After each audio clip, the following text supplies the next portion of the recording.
పూరా local. Welcome to పూరా local. Panchayat ఎన్నికల్లో పదవుల పోరు జోరందుకుంటుంది. సర్పంచ్ పదవులను కైవసం చేసుకోవడానికి లక్షలు ఖర్చు పెట్టడమే కాకుండా పెద్ద ఎత్తున హామీలు కూడా ఇచ్చేస్తున్నారు ఆశావాహులు. గెలిపించండి, పథకాలు పొందండి అంటూ సర్పంచ్ అభ్యర్థులు ప్రకటిస్తున్నారు. ఇచ్చిన మాట నిలబెట్టుకోకపోతే పదవి నుంచి దిగిపోతాను అంటూ ప్రతిజ్ఞలు కూడా చేస్తున్నారు. ఈ మేరకు రంగారెడ్డి జిల్లా కేశంపేట మండలం కొత్తపేట గ్రామానికి చెందిన ఓ మహిళా అభ్యర్థి తనను సర్పంచ్ గా గెలిపిస్తే ప్రతి ఇంటికి 5 లక్షల చొప్పున జీవిత బీమా చేస్తానని హామీ ఇచ్చారు. ఆ ఊర్లో మొత్తం 700 గడపలున్నాయి. ప్రతి ఇంటికి ఏడాదికి 1200 ప్రీమియం అవుతుంది.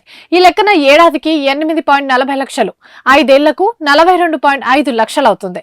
ఈ ఒక్క హామీయే కాదు, మొత్తంగా 15 హామీలతో ఆమె ఓ మేనిఫెస్టో రూపొందించి ప్రకటించారు. ఆడబిడ్డ పుడితే బంగారు తల్లి పథకం కింద 5,000 ఫిక్స్డ్ డిపాజిట్, ఆడబిడ్డ పెళ్లికి పుస్తలు మెట్టెలు చేయిస్తానని, అబ్బాయి వివాహానికి 5,116 ఇస్తానని కూడా మాటిచ్చారు.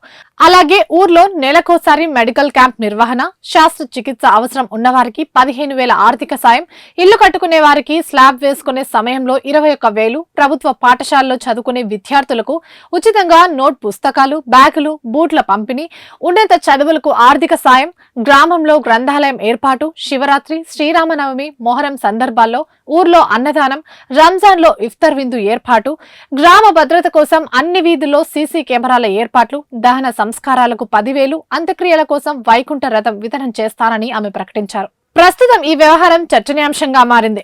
మరోవైపు గద్వాల్ జిల్లా గట్టు మండలం సల్కాపురం గ్రామ సర్పంచ్ ఎన్నికల్లో నామినేషన్ దాఖలు చేసిన అభ్యర్థి గ్రామంలో అమలు చేయనున్న 22 హామీలతో మేనిఫెస్టోను 100 రూపాయల బాండ్ పేపర్ పై రాసిచ్చారు. ఈ హామీలను నెరవేర్చకపోతే పదవి నుంచి తప్పుకుంటానని కూడా ప్రకటించారు. గ్రామానికి అంబులెన్స్ సౌకర్యం కల్పించడం, ద్విచక్ర వాహనదారులకు ఉచిత హెల్మెట్, బీసీ శ్మశాన వాటికకు ఫెన్సింగ్, బోరు, మోటార్ ఏర్పాటు చేసి తాగునీటి వసతి కల్పిస్తానని హామీ కూడా ఇచ్చారు.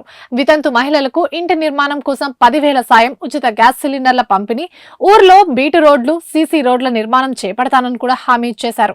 ఇంకోవైపు ఏకగ్రీవాలు కూడా ఊపందుకుంటున్నాయి. వేలంపాట ద్వారానో, ఊర్లో ఆలయాలను నిర్మిస్తామనే హామీతోనో, అభివృద్ధి పనులు పూర్తి చేస్తామనే హామీతోనో, ఒక్కరే నామినేషన్ చేయడంతోనో పలు చోట్ల అభ్యర్థులు సర్పంచ్ గా ఏకగ్రీవంగా ఎన్నికవుతున్నారు.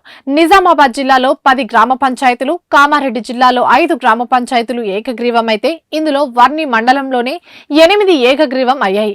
కామారెడ్డి జిల్లా బీబీపేట మండలం శివరామరెడ్డిపల్లికి చెందిన ఓ అభ్యర్థి తనను ఎన్నుకుంటే గ్రామంలోని అంతర్గత రహదారులు, మరుగుదొడ్ల నిర్మాణం పూర్తి చేస్తానని హామీ ఇవ్వడంతో ఆమెను ఏకగ్రీవంగా ఎన్నుకున్నారు. ఆదిలాబాద్ జిల్లాలో 22 గ్రామాలు, నిర్మల్ జిల్లాలో 8 గ్రామాలు ఏకగ్రీవమయ్యాయి. ఇవన్నీ ఒకెత్తైతే ఆశావాహులను ఎలా ఉపయోగించుకోవాలో ప్రజలకు బాగా తెలిసిన విషయం ఇక్కడే అర్థమైపోతుంది. చాలా గ్రామాల్లో వీధి కుక్కలు, కోతుల బెడదల మామూలుగా లేదు. దీన్నే లక్ష్యంగా చేసుకున్న మంచిర్యాల జిల్లా దండేపల్లి ప్రజలు ప్లకార్డులను పట్టుకుని మరీ డిమాండ్ చేశారు. కోతులు, కుక్కల బెడద తీర్చిన వారికే ఓటేస్తామంటూ నినాదాలు కూడా చేశారు. ఊర్లలో ఉదయం, సాయంత్రం సమయాల్లో కోతులు, కుక్కలు గుంపులుగా వచ్చి ప్రజలపై దాడి చేస్తున్నాయంటూ ఆరోపణలు చేశారు. ఇవి ఇప్పటివరకు అప్డేట్స్. మరిన్ని అప్డేట్స్ కోసం చూస్తూనే ఉండండి పూరా లోకల్.